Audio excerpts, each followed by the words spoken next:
Em nome do Pai, do Filho e do Espírito Santo. Amém. Graças e louvores se deem a todo momento ao Santíssimo e Diviníssimo Sacramento. Enviai, Senhor, operários para a messe, pois a messe é grande e poucos são os operários. Dileto e amado ouvinte do nosso programa Oração da Manhã, aqui de Formosa, nossa diocese, e também de outras localidades. Nós estamos no ano vocacional, um ano extraordinário aqui para o Brasil, que vai até a solenidade de Cristo Rei neste ano. Quinta-feira, dia de adoração, dia de rezarmos pelos sacerdotes, dia de rezarmos pelas vocações, pelos religiosos, nossos seminaristas, pessoas consagradas. Não esqueça de fazê-lo. Nós temos o maior tesouro da nossa fé católica, que é a Eucaristia, que deve ser promovida com todo o amor, com todo o respeito, para ser não somente celebrada na Santa Missa, mas também adorada fora da missa. Uma paróquia onde tem adoração, cresce a santidade do povo e as vocações. Aqui em Formosa nós temos a paróquia São Sebastião, que disponibiliza adoração perpétua, 24 horas por dia. E hoje é a paróquia que tem mais seminaristas, que tem mais vocações a caminho do seminário, fruto da adoração a Jesus eucarístico. Dando sequência às meditações sobre o livro A Força do Silêncio contra a Ditadura do Ruído, do cardeal Robert Sarah, o número 14 na página 35. Para se entender o caráter tão valoroso e valioso do silêncio na vida cotidiana, é eloquente o episódio da visita de Jesus a Marta e Maria, narrado por Lucas, capítulo 10, 38 e 42. Marta, Marta, tu te afliges e te preocupas com muitas coisas. Jesus não repreendeu Marta por conta de seus afazeres na cozinha. Era preciso que ela preparasse a refeição, mas por sua dissipação interior, que refletiu na sua irritação com sua irmã. Desde Orígenes, certos comentadores tendem a reforçar o contraste entre as duas mulheres, a ponto de ver, por um lado, a figura de uma vida ativa e dispersa, e por outro, a de uma vida contemplativa vivida em silêncio, escuta e oração interior. Na realidade, Jesus parece indicar os contornos de uma pedagogia espiritual. Sempre devemos cuidar para ser Maria antes de nos tornar Marta. Caso contrário, arriscamos cair num verdadeiro atoleiro de ativismo e de agitação, cujas consequências desagradáveis afloram muito claramente na narrativa evangélica. O pânico, o medo de agir sozinho, a dissipação interior, um aborrecimento como o de Marta em relação à sua irmã, e a impressão de que Deus nos deixa sozinhos, sem intervir de forma eficaz. Assim, ao dirigir-se a Marta, Jesus diz: Maria escolheu a melhor parte. Ele lembra a importância de manter nossa alma em paz e silêncio, para estar à escuta do próprio coração.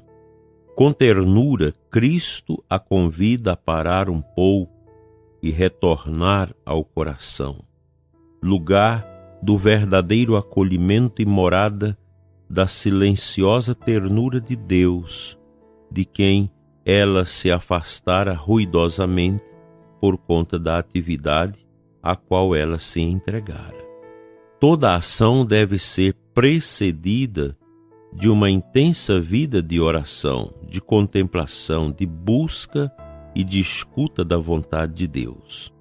Em sua carta apostólica, Novo Milênio Neunte, João Paulo II escreve: é muito importante que tudo que nos propusermos com a ajuda de Deus esteja profundamente radicado na contemplação e na oração.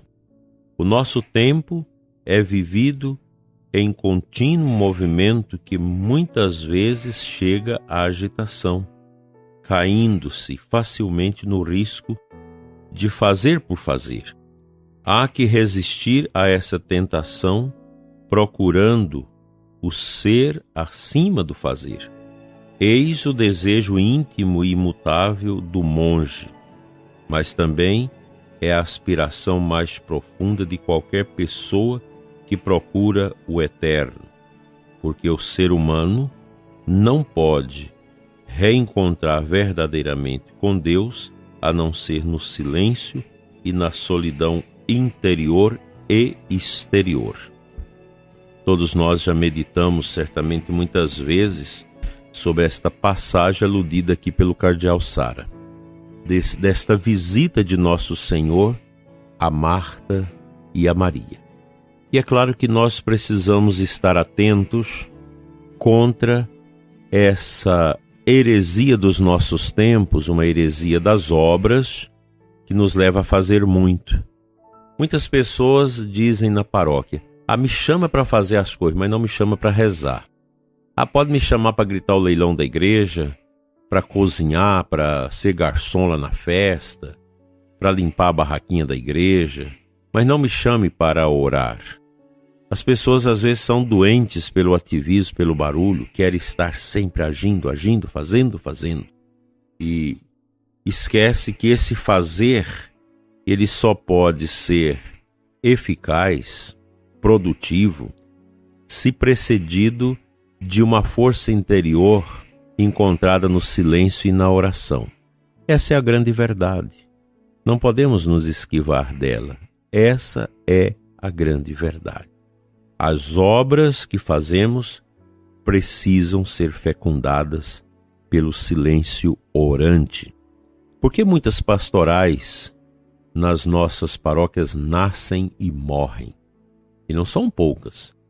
Os sacerdotes podem fazer essa análise, os diáconos, os coordenadores, as pessoas do conselho pastoral, pode perceber quantas pastorais, quantas iniciativas já nasceram na sua paróquia, na sua comunidade e já morreram. Qual é a causa? A causa é a assídia, exatamente a morte interior.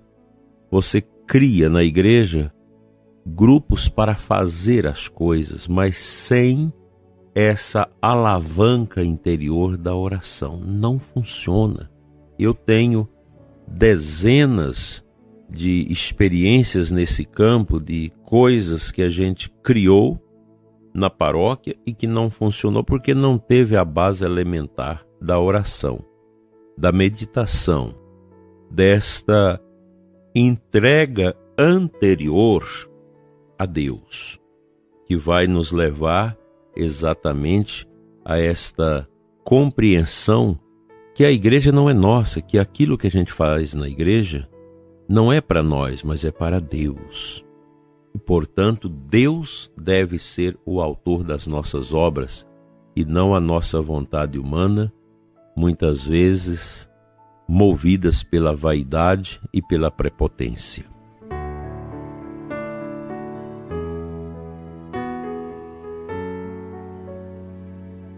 Neste dia que nós celebramos a memória de São Tito e São Timóteo, bispos, ajudantes do apóstolo Paulo na missão de evangelizar, vamos meditar o versículo 18 de Lucas 4.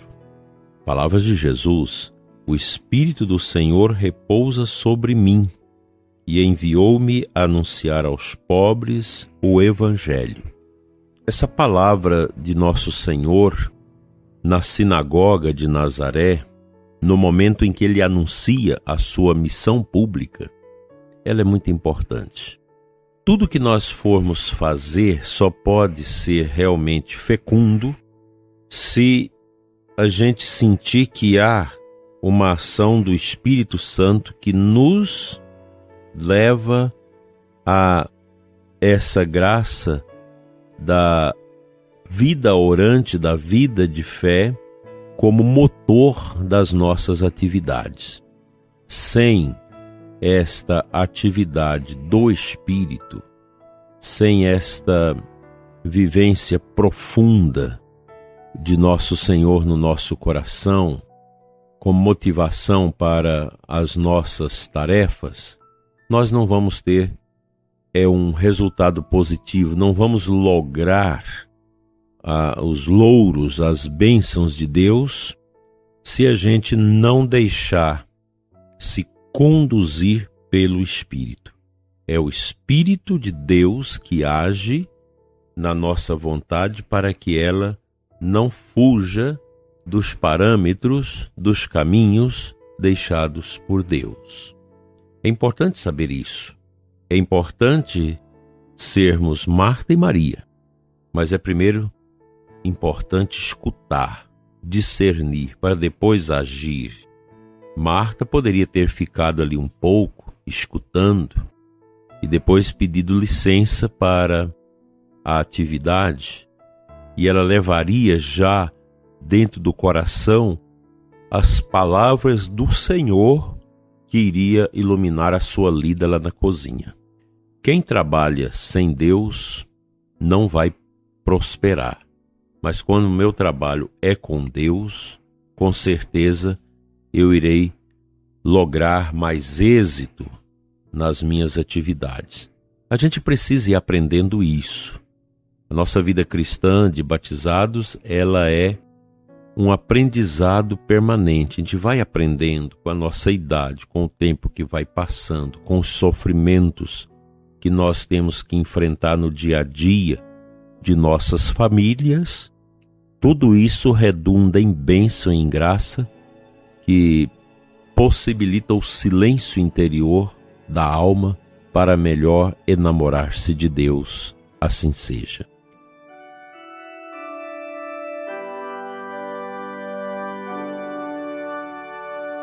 Senhor, nosso Deus e Pai, derrama sobre nós o Espírito Santo, para que as nossas ações possam ser efetivas e santas, marcadas pela presença do Divino Espírito Santo em nós, a fim de que possamos, Senhor, te agradar com nosso silêncio interior orante, mas também com a iluminação que esse silêncio provoca nas nossas atitudes.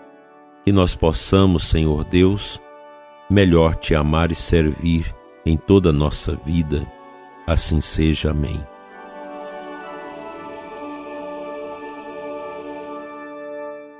Pela intercessão dos bispos São Tito e São Timóteo, venha sobre você a bênção de Deus Todo-Poderoso, Pai, Filho e Espírito Santo. Amém.